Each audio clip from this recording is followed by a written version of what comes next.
학폭. 맞아. 형법상 미성년자는 책임 배제가 되잖아. 그리고 소년법이랑 일반 형사법이랑 다르게 적용되는 부분이 굉장히 많잖아요. 나는 그 이유가 다 있다고 생각을 해. 저도 학교폭력 되게 피해자였어요. 요즘에는 막 동급생인데 몰려가지고 때리고 그런 거 잘 없잖아. 근데 저는요 그때 막 진짜 쉬는 시간 되면은 내 책상을 이제 애들이, 그러니까 이제 이런 거죠. 이거 그림판 좀 켜야겠다. 보면은 예를 들어서 이제 여기 칠판이 있고, 여기 이제 교탁이 있고, 이렇게 이제 책상들이 이렇게 있잖아. 대충 한 3분단 정도로 있잖아요. 여기가 내 자리다. 그럼 이제 여기 이제 이렇게 의자가 있잖아. 이런 식이잖아요. 근데 나 쉬는 시간 되면은 의자를 이렇게 몰아가지고 이제 막 뒤에 있던 애가 이렇게 밀어가지고 나 못 앉게 하고 막, 그리고 막 수업 시간에 그 있잖아, 무슨 이상한 로션? 막 선크림? 이런 거를 이제 등에다가 막 뿌려가지고 교복이 막 다 망쳐진 거야. 나중에 집 가서 막 물로 빼보려고 해도 빼지지도 않더라고요. 교복 버리고 막 오고, 이 랜덤 이벤트로 막 한 달에 한 두 번씩 그 정도는 이제요. 무슨 일진 학생의 이 심기를 거슬렀다. 그러면 이제 그 제 유튜브 썰에도 있는데 막 이거 와사바리 털어가지고 막 바닥에 눕혀져가지고 막 뺨 싸다고 막 계속 맞고 주먹으로 막 맞고 이런 거 진짜 많았어요. 저건 형사 고속감 아니? 당연히 형사 고속감이지 지금으로 따지면. 그래서 아무튼 저도 이제 되게 심하게 당했던 입장인데, 근데 이제 대학을 갈 때 그게 이 이력이 무조건 보이게끔 하는 거? 그러니까 이제 페널티 정도는 줄 수 있지. 그래서 이제 수시 같은 거는 이미 페널티가 있었잖아. 근데 정시까지 그런 페널티를 주게끔 하면은 그거는 길이 없어지잖아. 대학을 갈 때 자신의 학폭 이력을 반영이 안 되게끔 할 수 있는 그런 길이 아예 없잖아. 난 그거는 페널티 정도는 줄 수 있겠지만 괜히 낙인 이론 같은 게 괜히 있는 게 아니잖아요.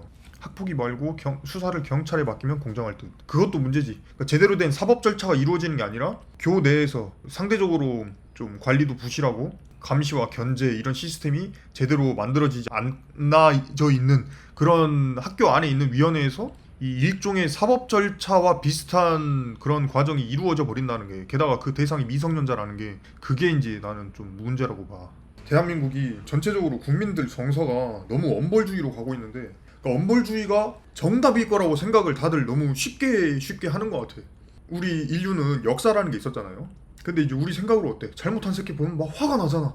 이 새끼 징역 10년 때려야지 막 이렇게 화가 나는 건 당연히 이해해. 나도 그런 생각이 드니까. 저도 개인적으로 이걸 제가 밝힌 적이 있는지는 모르겠는데 되게 저한테 소중한 사람이 이제 세상을 떠났어요. 그것도 그 어떤 범죄와 좀 연관이 있었거든. 그래서 이제 그 공분, 그런 화가 나는 거, 그거는 이제 당연히 나도 이해가 되거든. 근데 이제 그게 정답이 아닐 수 있다는 거지. 예를 들어서 뭐 어떤 범죄를 저지른 사람이 있다고 했을 때 그게 어떻게 구조적으로 어떻게 그 범죄의 길로 그 사람을 이끌었는가, 그리고 진짜 그 사람이 인생의 갈림길에서 자기가 했던 선택만으로 범죄자가 됐는가, 이런 문제도 있고, 그리고 이제 이 전체의 사회의 효율성을 따져봐도 범죄자가 교화가 잘 돼가지고 다시는 그런 짓을 저지르지 않는 사람이 돼서 사회에 나와가지고 그래도 생산적인 활동을 하고 살아가는, 이렇게 되는 게 낫잖아요. 깜빵에 갇혀있는 것보다는. 피해자는 평생을 고통받는데 가해자들 대학 입시 막았다고 과한 건 아닌 것 같은데 오히려 싸게 먹겠지. 근데 그니까 그렇게 생각할 수도 있어.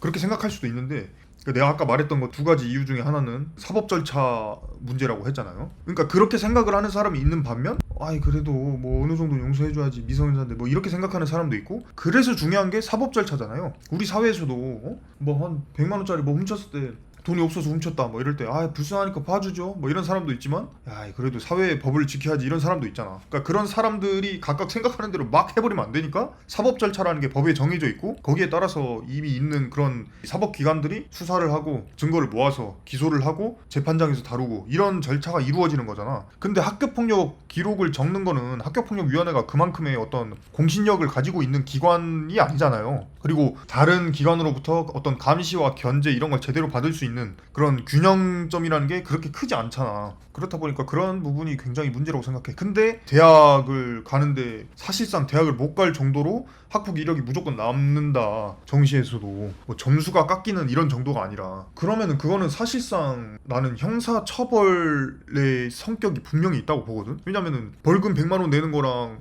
너 대학 입시 갈 때 그 학폭 이력 그냥 적는 거랑 둘 중에 뭐 하라고 하면 뭐 하겠어요. 당연히 대학 잘 가고 벌금 100만 원 나는 게 낫잖아. 그치, 판사도 없이 진행한 절차에서의 결과를 입시에 반영하는 건 좀 이제 문제가 있다는 거지. 사실상의 형사처벌이나 마찬가지가 되는 거죠. 그리고 그것도 문제예요. 예를 들어서 학교 폭력이 아니라 19살 고3 때 막 사고를 쳤어. 뭐 음주운전 이런 거 해가지고 과실치사를 했다고 치자.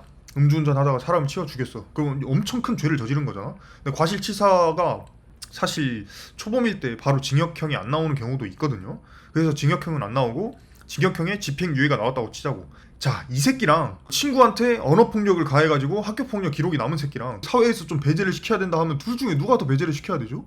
그 당연히 음주운전 하다가 차로 사람 치워가지고 죽인 이 새끼가 더 문제잖아. 근데 대학을 갈 때 형사처벌 전력을 적지 않아도 된다고. 그게 불법이거든요. 님들 그거 알고 계신가요? 자기 범죄 경력 회보서 같은 거를 뭐 기업에서 제출하게끔 한다든가 아니면 자기 스스로도 범죄 경력 회보서를 공개를 인터넷상이라든가 이런데 공개를 하면은 그 발급받은 목적 이외의 목적으로 공개를 하면은 그게 불법이거든요. 그게 다 그런 것 때문에 형법이 그렇게 설계되어 있는 거란 말이야. 한 번 낙인이 찍히면은 계속 이렇게 일 못하게 하는 것들. 뭐 직장 취직할 때도 자기 전과 기록을 그렇게 못 보게끔 하는데 대학 갈 때 그런 거를 하게 되면은 전과 기록 있는 사람도 대학에서 충분히 교육을 받을 수 있는 권리를 보장받고 있는데, 근데 지금 학교 폭력 같은 경우를 대학 입시에 넣으면은 이거는 좀 큰 문제가 있다고 봐.